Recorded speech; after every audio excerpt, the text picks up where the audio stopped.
And I feel like we're running into the same issues with the Leafs. Even if you want to say Morgan Rielly's a number one defenseman, they just have average to slightly above average defenders. Take Boston, Florida, and Tampa Bay Lightning over the Maple Leafs all day long. Ilya Samsonov has turned things around from the beginning of the season, but still an average NHL goaltender. Motherfucker, what makes you think I care? Shut the up. So I saw some of the comments on the last New Year Same Leafs video, and you know what? Maybe I was being a bit too harsh, and I'm not too proud to like look back like, okay, maybe I was being a little bit too difficult on the team. Usually on this channel, I'm mainly positive. I mean, even with teams that aren't having great seasons, but I try to look at positives of each individual team and kind of give constructive criticism. But I listened back to the video, and while I really haven't changed much of my opinion, I kind of want to go into the Leafs roster and just really talk about it, because some people were upset with what I said, that, oh, well, you're just a one team. One bad loss, and now they're saying is losing. No, these worries I've had for the Leafs has been consistent. Even when they were going well, and I'm like, looks like a different Leafs team. I said, like, it's most important, though, their 200-foot game stays consistent. Because, I'll be honest with you, the Leafs have had the talent, I would say, for the past few years to go further than they have. I love what they have up front. You could argue they're like a top 3, top 4 offense, because I mean, listen, you have Auston Matthews, who's having a hell of a year, Mitchell Marner, he's a hell of a player when he's healthy. He's just coming back into the lineup. Cat Friendly shows he's back, so I think he's going to be back for the next game. And then William Nylander, he's had a hell of a year. So you have a big 3 that any team would dream of having.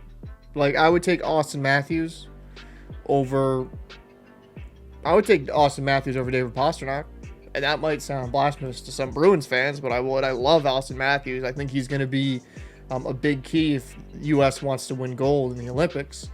Mitchell Marner, like, he reminds me kind of like an Adam Oates type player, a little bit better goal scoring, but a fantastic playmaker. William Nylander, I mean, he's had another 40-goal season, and he's also a good playmaker. He's really kind of come into his own.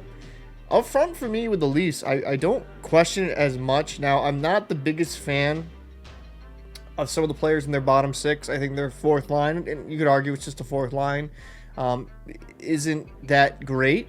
And I do worry when you get into a playoff series, you even need your fourth line to contribute every once in a while. You're not relying on them to be putting up like 4 points or even 3 points a series, but you get a couple points out of them, that would be good. And looking at the lineup, yeah, I like their forward group. I'm hoping that line 3 can be consistent enough and really be impactful enough that it takes off the load off the top 6. And, some guys like Max Domi, I think's had a solid year. Bertuzzi's turned things around. Is that 38 points, 73 games played, a little less than what you would want from a $5.5 million player? Absolutely. But offensively, I really don't have too much of a grudge, and I would actually look back and say I was nitpicking talking about the third. I think their third line's an improvement over last year. I do just have concerns about their fourth line. Now, going into the defense, is Morgan Rielly a guy I think is a very good defenseman. I'm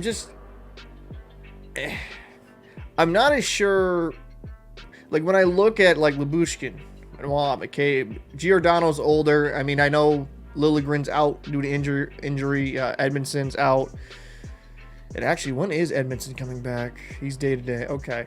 I look at their defense, like, it's not terrible. I'm not saying they're horrific off on the back end, but I do have concerns. Like, are they good enough? Do they have enough quote unquote top 4 talent to be good? Because TJ Brody, he can be good, but then sometimes he can turn into a turnstile. And McCabe, I think, I'll be fair, McCabe's had a really good season. Lyubushkin, it is what it is. These really aren't, when I've watched the games, they kind of different pairings. But anyways, defensively, I do have question marks. And when I watch the Leafs play, and especially against that game in Tampa, they lit up these odd man rushes, and I don't think it's necessarily like a lack of talent. I think it's a lack of attention. They just mentally slip at times, and they let guys behind them. And this is even when the Leafs are completely healthy. They're prone to that quick counterattack. I feel like they get a bit too focused the offensive side of the ice, and it opens them up to like 2-on-1s or even breakaways. And in the playoffs, if you do that enough, you're going to pay for it. You really are. You are going to pay for it. And not an atrocious defense. I'm not saying they are. I just worry, are they good enough on the back end? Like, is there enough quality top 4 guys to take them the distance? And if I'm going to be honest, Liljegren, if he's back in the lineup, that would help. I still have some question marks. I think they're kind of like an average to maybe above average decor. Is it better than some of the defense that past Maple Leaf teams have had? Yeah, I would definitely say that. But I just don't look at like there being a pure shutdown defenseman on this team. That's all. And you can do it by committee. Teams have won cups without a bona fide shutdown defenseman, just having good, solid D-men and playing a particular system. But will the Leafs play that system in the playoffs? And last season, I mean, they did beat the Lightning. They ended up losing to the Florida Panthers. Maybe that was a learning experience. Maybe they will be far more, how would I put this, far more structured in the defense when it comes to the playoff time. Now, this was the big thing that I noticed, and someone left a very good comment. He's like, well, Ilya Samsonov. I'll talk about the goaltending. So, I'll fully admit this. I'm a Boston College Eagles fan. So, Joseph Woll I'm biased for. I really think he can be something special. I'm not trying to let that cloud my judgment. I like Joseph Woll. I like him a lot. I think that he gets older. He keeps improving. He gets more time. He's only a rookie. I think very, very highly of him. You can see the flashes. But I think kind of like, if I'm going to compare him to my hometown team, the Bruins, like Swayman had some good flashes, and then this year I feel like he's kind of turned that corner a bit. I think with Woll, it's just going to take a little bit of time. It might take a season or two, and goalies develop a little bit older usually. So I still think very highly of him. Now, Samsonov, since coming back up, he has played really well. Been above league average. One of the comments said 9-12, and when I did the numbers, it was 9-11, 9-12. So yeah, I think he was right on that. He's played a lot better, but do you trust him in a playoff series? And this goes more back to the defense. Do you trust the Maple Leafs defensive play to help Samsonov enough in a playoff series? Because Samsonov can, even recently, he can still be a little Jekyll and Hyde. He'll have some really good games and then kind of an off game every once in a while. And yeah, that's the NHL. It's going to happen. But I don't look at him as a guy that can carry you the distance. He's a goaltender you have if you have the proper system and you play responsible. Yeah, you could win a cup with him. Yeah, but I'm just not sure currently with the Leafs defensive structure and the talent they have on the back end, will it be good enough to kind of allow Samsonov to thrive? Because even watching some of the good games, the good statistical games, I should say, Samsonov would bail them out from time to time. So to me, and I'm not trying to let the beginning of the season judge me, because I even said, I made a video at the time saying, like, listen, him being waived and sent down to the Marlies actually could be the best thing for him. Have a complete mental reset. You never know. You could come back and be the Samsonov and old. And that take turned out to be true. Sometimes you just need time away from the game, and he has played really well. But do I still consider him like an upper echelon, like in like a Vasilevsky? No, I think he's an average. So actually, I'll be fair, like an above average goaltender when he's on. You can win cups with that, but the team around him needs to be good enough so they can win that cup. So, I mean, for me, long, drawled commentary that probably clicked off within the first couple minutes. I tried to stay as objective as I possibly can. And, like I said, I read some of the comments and I watched the video again. I'm like, maybe I was being a bit unfair. I still do think in the Atlantic, I take Florida over Toronto. If everyone's healthy, both sides, I still just give the edge to Florida, and that's just because of the style in which they play in a 7-game series. Florida is a very, very tough team to play against. The Bruins against Toronto, I'm not trying to be hometown biased. I think Boston is built well to deal with a team like Toronto. Toronto will still score their goals. And I'm not saying these series would be sweeps, by the way. They'd probably still go 6 or 7 or could go either way. But I'd still give the slight edge to Boston.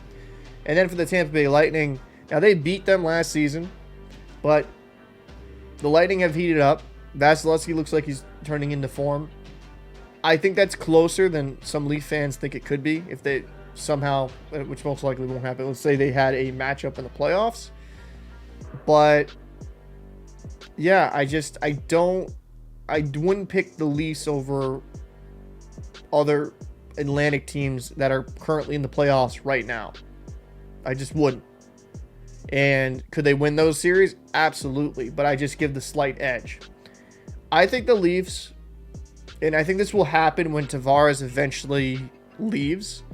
And they're kind of in a weird situation because they don't have much draft capital going forward. I think it would be huge for them to bring in another defenseman.